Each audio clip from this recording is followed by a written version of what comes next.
कई बार आपके मन में ये बात आती है कि जो हमारे आसपास पावर हाउस है उसमें जो इलेक्ट्रिसिटी जनरेट होकर के किसी स्टेशन से आती है तो वहां पर वो पावर हाउस में इलेक्ट्रिसिटी को स्टोर कैसे करते हैं।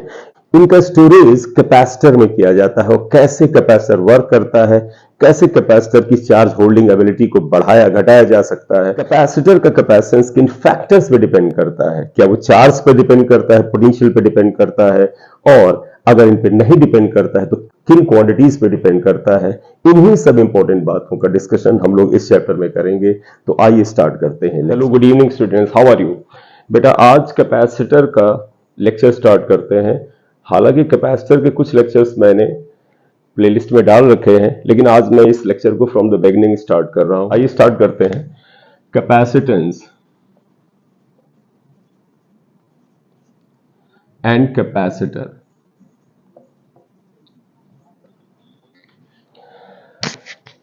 What is capacitance? The first heading is capacitance of a conductor. What do you mean by the term capacitance of a conductor? आमतौर पर C से लिखते हैं इसे बेटा। जब किसी कंडक्टर को हम किसी सेल या बैटरी से चार्ज देते हैं तो वो कंडक्टर अपने में चार्ज को स्टोर करता है। Suppose here is a conductor, ये कंडक्टर, आप इसे चार्ज देते हैं एक बैटरी से। आपने बैटरी के पॉजिटिव टर्मिनल से इसे चार्ज दिया। चार्ज जब इसके ऊपर आएगा तो इट विल बी स्टोर्ड, इसके ऊपर स्टोर हो जाएगा। ठीक है, कंडक्टर है, चार्ज सरफेस पे स्टोर होगा। क्या ये कंडक्टर कितना भी चार्ज स्टोर कर लेगा? मतलब any amount of charge can be stored by this conductor? No, size पे डिपेंड करता है। ये कंडक्टर अगर छोटा है तो एक हद तक चार्ज को स्टोर करेगा और उसके बाद अगर एडिशनल चार्ज आप इसे देंगे तो ये स्प्रेड कर देगा, फेंक देगा इस विसिनिटी यानी अपने नेबरहुड में इधर उधर फेंक देगा। वैसे भी ऑलरेडी पॉजिटिव चार्ज है, इसके ऊपर और पॉजिटिव चार्ज जाएगा तो पॉजिटिव पॉजिटिव एक दूसरे को डिसलाइक करते हैं, ये रिपेल करके फेंक देगा। अगर ये कंडक्टर थोड़ा साइज में बड़ा हो तो थोड़ा ज्यादा चार्ज स्टोर कर लेगा, थोड़ा छोटा हो तो थोड़ा कम चार्ज स्टोर करेगा। इट मींस एक कंडक्टर की एक प्रॉपर्टी होती है कि वो सफिशिएंट अमाउंट ऑफ चार्ज को अपने में स्टोर कर लेता है। This capacity is called capacitance of that conductor. So capacitance of a conductor means its ability to store the charge in it. So capacitance means ability of a conductor to store the charge. Suppose this conductor has been given charge Q, then its voltage rises to V. आपने बेटा previous chapter में पढ़ा हुआ है जिसमें हम potential और potential difference पढ़ते हैं। जब किसी कंडक्टर को चार्ज दिया जाता है, किसी बॉडी को चार्ज दिया जाता है तो उसका वोल्टेज और इलेक्ट्रिक फील्ड बदलता है या बढ़ता है। तो सपोज इसको हमने चार्ज Q दिया तो इसका वोल्टेज V हो गया। एक्सपेरिमेंटली ये देखा गया है कि Q is directly proportional to V, यानी अगर आप इसको कम चार्ज देंगे तो वोल्टेज कम होगा, ज्यादा चार्ज देंगे तो वोल्टेज ज्यादा होगा। फॉर एग्जाम्पल अगर आपने यहां पर 1 कूलम चार्ज दिया तो अगर मान लें वोल्टेज 10 वोल्ट हुआ तो 2 कूलम पर 20 वोल्ट होगा, 3 कूलम पर 30 वोल्ट होगा। इसका मतलब charge given and potential developed में एक डायरेक्ट प्रोपोर्शन का रिश्ता है। यही हम यहां पर लिख रहे हैं कि Q is proportional to V।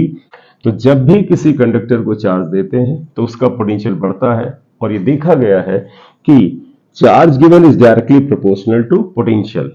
अगर आप प्रोपोर्शन का साइन हटाते हैं तो यहां कांस्टेंट आता है, इस कांस्टेंट को हम Q by V से डिनोट करें और यही कांस्टेंट जो है ये कैपेसिटेंस ऑफ दैट कंडक्टर कहलाता है, where C is capacitance of the conductor.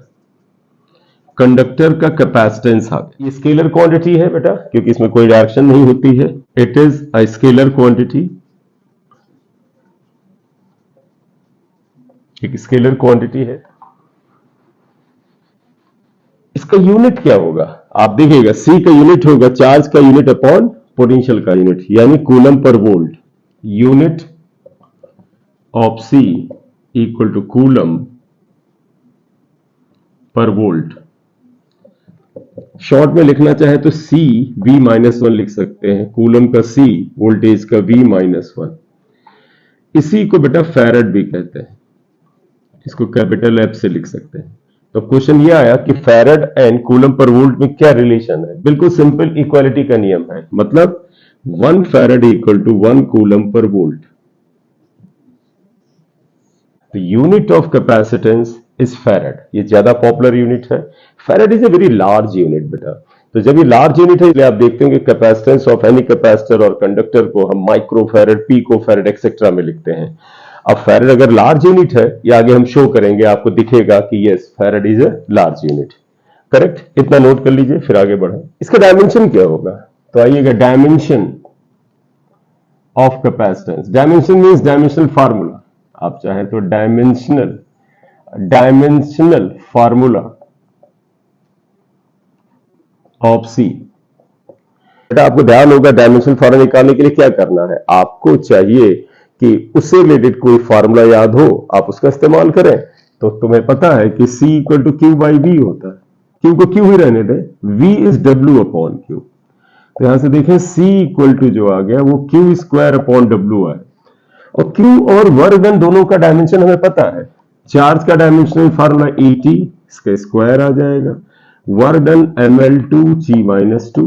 So it's a dimensional formula is m-1, L ऊपर गया बेटा L-2, T ऊपर जाके स्क्वायर हो जाएगा तो T पावर 4 और A square, m-1 L-2 T power -2 पर जाके प्लस होगा T square T power 4 A square यहां से आएगा। It is the dimensional formula of dependence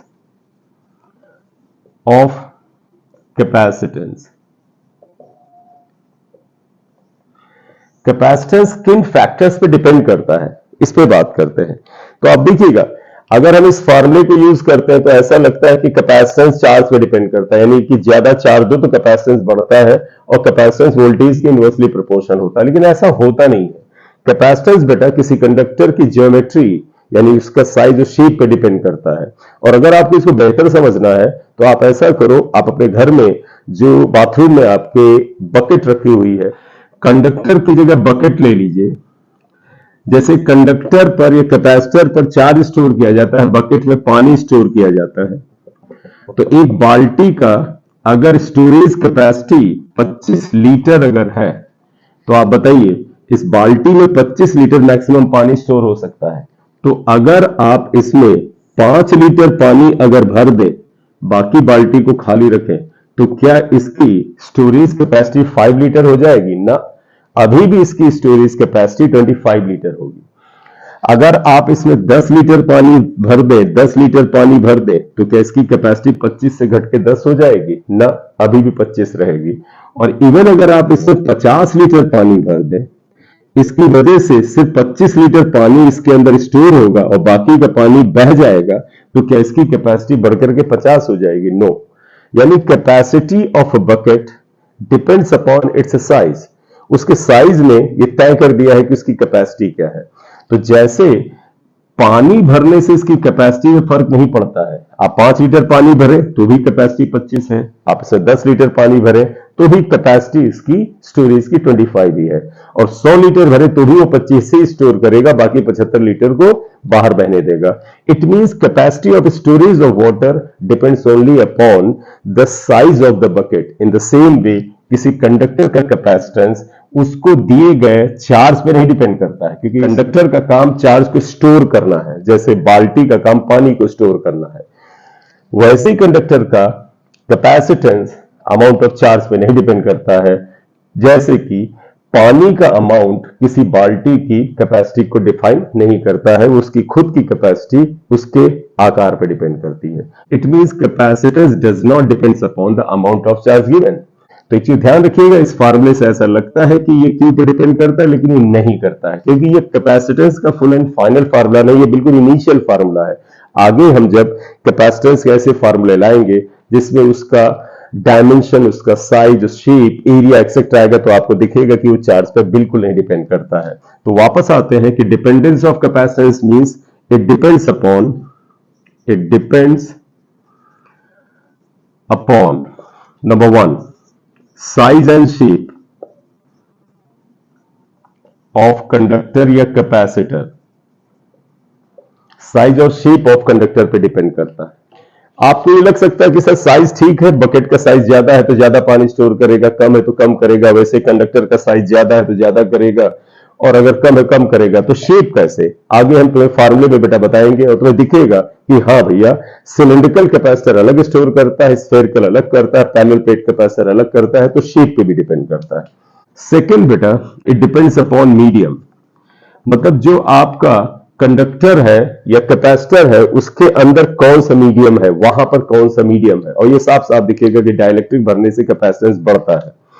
next third है presence of other conductor, presence of other conductors, और कोई कंडक्टर तो नहीं प्रेजेंट है। जैसे बेटा एक कंडक्टर अगर ये है, मान ले ये कंडक्टर का बना मान ले, इसके आसपास दूसरा कंडक्टर रख दें, इसकी चार्ज को स्टोर करने की एबिलिटी बढ़ जाती है, और इससे ही हम तुम्हें एक पैरेलल प्लेट कैपेसिटर, एक कैपेसिटर को डिजाइन करना बताएंगे। तब आपको दिखेगा कि हाँ भैया एक कंडक्टर के नजदीक दूसरा कंडक्टर रखा जाए तो कैपेसिटेंस बढ़ जाता है। तो depends upon presence of other conductor. बेटा इन तीनों पॉइंट के आगे आने पर हम आपको साफ साफ दिखाएंगे कि कैसे इन तीनों बातों पर कैपेसिटेंस डिपेंड करता है। तो इसको लेके अगर आपके मन में डाउट है तो वरी ना करें, करेक्ट से नोट कर लें। हम अब एक स्फेरिकल कंडक्टर का कैपेसिटेंस निकालें फिर आगे बढ़ते हैं, ठीक है बेटा। तो हेडिंग दीजिएगा capacitance of spherical conductor.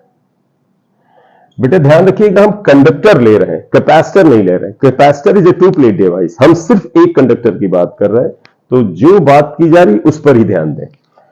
Conductor spherical क्या होगा, देखिए एक स्फेरिकल कंडक्टर है।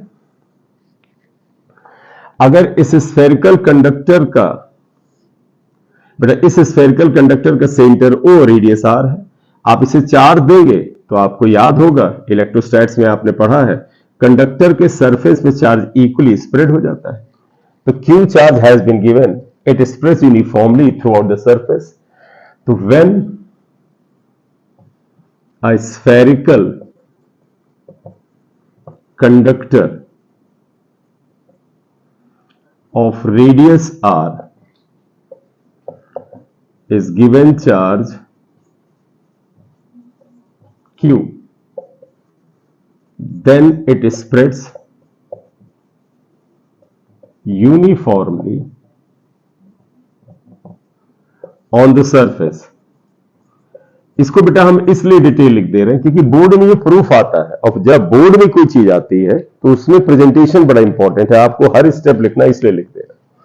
बेटा एक बात ध्यान रखिएगा, कैपेसिटेंस अगर आपको किसी भी बॉडी का, किसी भी कंडक्टर का या किसी भी कैपेसिटर का डेराइव करना है तो सबसे पहले कैपेसिटेंस का बेसिक फार्मूला ये, since C equal to Q by V होता है, ये आपको पता है। इससे charge Q is given here, क्योंकि जो चार्ज आप बॉडी को देंगे वो आपको पता है, सिर्फ B निकाल लीजिए। ध्यान रखिएगा अगर एक ही बॉडी है, जैसे एक ही कंडक्टर है, तो V पोटेंशियल है, और दो कंडक्टर हो तो पोटेंशियल डिफरेंस है। तो V is what, potential. Spherical conductor का पोटेंशियल का फार्मूला आपको पता है, लेकिन आप उसे डायरेक्ट मत लिख दीजिएगा, क्यों, क्योंकि बोर्ड में इसका प्रूफ आएगा, और प्रूफ अगर 2 मार्क्स का है तो 2 मार्क्स के बराबर का मटेरियल आपको लिखना पड़ेगा। आप इसको ऐसे लिखना कि इसके सरफेस पे चार्ज अगर यूनिफॉर्मली स्प्रेड होता है तो इसका मतलब इसके सरफेस पे हर जगह पोटेंशियल सेम होता है, इसका मतलब है ये इक्विपोटेंशियल सरफेस है। तो यहां पर आप यही लिखिएगा, हियर स्फेयर या charge sphere, charged sphere behaves as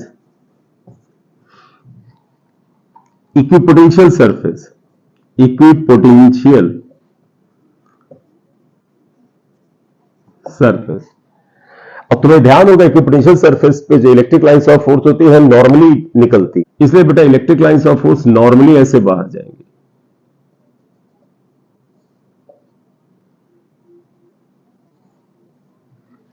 और अब आप देखिए अगर electric lines of force normally बाहर जा रहे हैं, रेडियली आउटवर्ड जा रहे हैं, when they are produced backward they appear to meet at this point. और अपीयरेंस का मतलब ये हुआ कि ऐसा लग रहा है इलेक्ट्रिक लाइन सेंटर से आ रही है, और तो पता है इलेक्ट्रिक लाइन जहां से आती है वहां पे चार्ज मौजूद होता है, तो ऐसा लगता है कि जैसे इसका चार्ज सरफेस में ना होकर सेंटर पे है। ध्यान रखिएगा चार्ज सरफेस पे ही है। It behaves in such A way that charge is concentrated at the centre. ये लिखना है हमें क्योंकि हम पोटेंशियल निकालने का एक सिंपल तरीका निकाल रहे हैं। तो यहां पर क्या होगा, equipotential surface, hence electric lines of force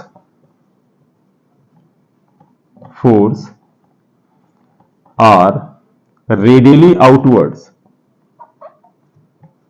radially outwards का मतलब बेटा आप जानते हैं, मतलब रेडियस के अलोंग बाहर की तरफ। ये मैं बोर्ड के हिसाब से थोड़ा सा डिटेल लिख रहा हूं। When electric lines are produced backwards,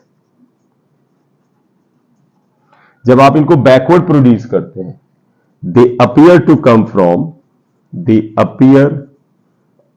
from the center, hence we may assume that this charge is concentrated here। लेकिन चार्ज है बेटा यही सरफेस पे। हम अपनी बात को सिंपल करने के लिए, आगे बढ़ाने के लिए इसके assumptions को ले रहे हैं।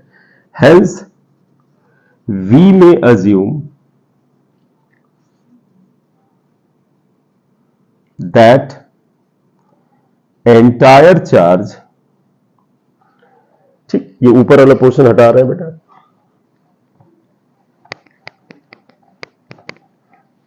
we may assume that entire charge is concentrated at the center। Charge is concentrated at the center। अब बताइए बेटा, अगर सारा चार्ज यहां की बजाय यहां पर हम कॉन्सेंट्रेटेड मान रहे हैं यहां पर, तो बताओ इसके सरफेस पर पोटेंशियल क्या होगा। आप सबको पता है कि Q चार्ज अगर यहां पर है तो R दूरी पर यहां सरफेस पॉइंट पर जो पोटेंशियल होगा वो क्या होगा, V = 1/4 pi epsilon naught Q by R। Question 2 आया। हमारा पर्पज ही भी निकालना था। तो जब आपने इस चार्ज को सेंटर पे एज्यूम किया, जबकि वो है सरफेस पे ही, तो यहां पर पोटेंशियल आपको प्रीवियस नॉलेज से मिल गया। अब ये V की वैल्यू यहां डाल दीजिए, आपका आंसर आ जाएगा। Therefore equation 1, C = Q by V की जगह यहां पर वैल्यू रखें 1/4 pi epsilon naught Q by R आया। Q से Q कैंसिल हुआ, तो देखिए बेटा Q से Q कैंसिल हुआ तो कैपेसिटेंस C कितना आया, 4 pi epsilon naught R। यहां ध्यान से देखें बेटा, this is the capacitance of spherical conductor. एक स्फेरिकल कंडक्टर जिसका रेडियस R है, उसका capacitance 4 pi epsilon naught R होता है। तो ये आपका स्फेरिकल कंडक्टर का कैपेसिटेंस आ गया। आप देख सकते हैं C is proportional to R, यानी अगर रेडियस बढ़ जाए तो कैपेसिटेंस बढ़ जाएगा। इसका रेडियस साइज बढ़ा दीजिए, कैपेसिटेंस बढ़ जाएगा। तो बताइए कैपेसिटेंस किस पे डिपेंड करता है, कैपेसिटेंस डिपेंड कर रहा है साइज एंड शेप पर। तो यहां से आप साफ साफ देख सकते हैं कि capacitance depends upon size and shape. बेटा इसका एक अगर रेडियस ऑफ स्फेरिकल कंडक्टर और कैपेसिटेंस का एक ग्राफ खींचे तो क्या आएगा, it will be straight line passing through origin, ये आ जाएगा। तो इन दोनों का ग्राफ स्ट्रेट लाइन आएगा। लेकिन अगर आपके मन में आए कि नहीं सर, जो हमारा वो फॉर्मूला था C = Q by V, इसका अगर हम ग्राफ बनाए C और Q में और C और V में, जरा उसको भी देख लो। बताओ बेटा, इधर आप कैपेसिटेंस ले लीजिएगा, इधर Q ले लीजिए, बताए बेटा क्या दिखता है यहां से। देखो C is proportional to Q है, तो it appears that its graph is also straight line like this. हमने अभी बताया कैपेसिटेंस उसके अमाउंट ऑफ स्टोरेज चार्ज पे डिपेंड ही नहीं करता है। इसका मतलब C is not proportional to Q, ये साइज और शेप पे डिपेंड करता है। तो बेटा C और Q का ग्राफ ऐसे आएगा। मतलब आप चार्ज चाहे जितना देते जाइए, देखो यहां पे 0 चार्ज है तो भी कैपेसिटेंस उतना है, यहां पे मान लीजिए 10 कूलम चार्ज है तो भी उतना है, 20 कूलम चार्ज तो भी उतना है। क्यों? क्योंकि किसी कंडक्टर का कैपेसिटेंस उसको दिए गए चार्ज पे थोड़ा डिपेंड करता है, तो उसके साइज और शेप पे डिपेंड करता है, स्ट्रेट लाइन आएगा। सिमिलरली आप यहां है कि what is graph between C and B, आप जरा देखें, इधर आप C लें, इधर आप V लें। फिर बात आया कि C is inversely proportional to V। ऐसा लगता है ग्राफ रेक्टेंगुलर हाइपरबोला होगा, लेकिन ना, पोटेंशियल पे कैपेसिटी तो डिपेंड ही नहीं करता बेटा, वो साइज और शेप एक्सेट्रा पे डिपेंड करता है, जो बातें हमने ऑलरेडी डिस्कस की। तो इसका ग्राफ भी क्या होगा, स्ट्रेट लाइन। चाहे वोल्टेज जीरो हो तो भी कैपेसिटेंस उतना, वोल्टेज चाहे जितना ज्यादा वो भी कैपेसिटेंस उतना होगा, यानी it is independent of voltage. तो सी और क्यू का ग्राफ, सी और बी का ग्राफ ऐसा होगा, साइज और शेप रेडियस का ग्राफ ये होगा। ठीक, इतना लिख लें अच्छे से। इस लेक्चर में हमने कैपेसिटेंस, डिपेंडेंस ऑफ कैपेसिटेंस, उसका यूनिट और डायमेंशन का बात किया, और ये भी बताया कि कैपेसिटेंस ऑफ स्फेरिकल कंडक्टर क्या होगा और कैसे वो साइज और शेप पे डिपेंड करता है। हम लोगों ने बेटा इसमें ये भी डिस्कस किया कि चार्ज पर कैपेसिटेंस कैसे डिपेंड करता है, पोटेंशियल पे कैसे डिपेंड करता है। Thank you very much for watching the video. अगर आप इस चैनल पर नए तो इसे सब्सक्राइब कर लीजिए, लाइक कर दीजिए। Thank you.